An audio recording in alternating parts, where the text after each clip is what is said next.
Good morning বন্ধুরা, very good morning. আজকে কি টিফিন বানাচ্ছি দেখো।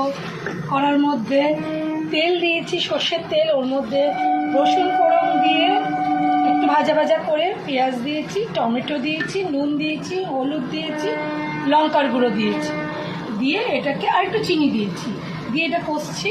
আজকে কি হচ্ছে দেখো, এই আছে আদা গ্রেট করা, আমি গ্রেট করা আদা দেওয়া তরকারিতে পছন্দ করি, 3খানা ডিম ভাজা, আর এই হচ্ছে আজকের টিফিন তরকা। আর এর সাথে আছে গরম মশলার সাথে তরকা পাতা। ঠিক আছে, এবার মশলাটা মোটামুটি আমার হাফ ডানে বেশি হয়ে গেছে। এবার আমি তরকাটা দিয়ে দেবো। হ্যাঁ বন্ধুরা,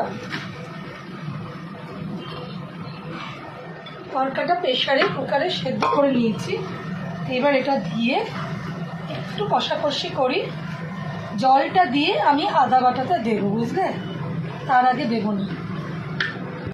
এটাকে দিয়ে একটু কষা কষা হয়ে গেল, এরপর আমি এর মধ্যে এই তরকারির একটা জলটাই দিয়ে দেবো। আমার তো একটু জল দিতে হবে, দিয়ে দিলাম।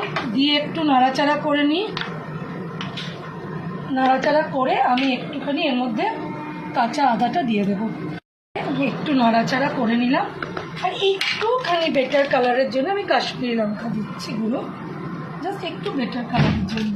নাড়াচাড়া করে আমি একটুখানি ফুটতে দিয়ে দিই, দেখি কিরম ফুটছে। যথেষ্ট পরিমাণে ফুটতে শুরু করে দিয়েছে। এরপর আমি এর মধ্যে দিয়ে দেবো ঘরে বানানো একটু গরম মশলা, হ্যান্ডমেড গরম মশলা। হ্যাঁ, হ্যান্ডমেড, এটা আমার গরম মশলা দিলাম।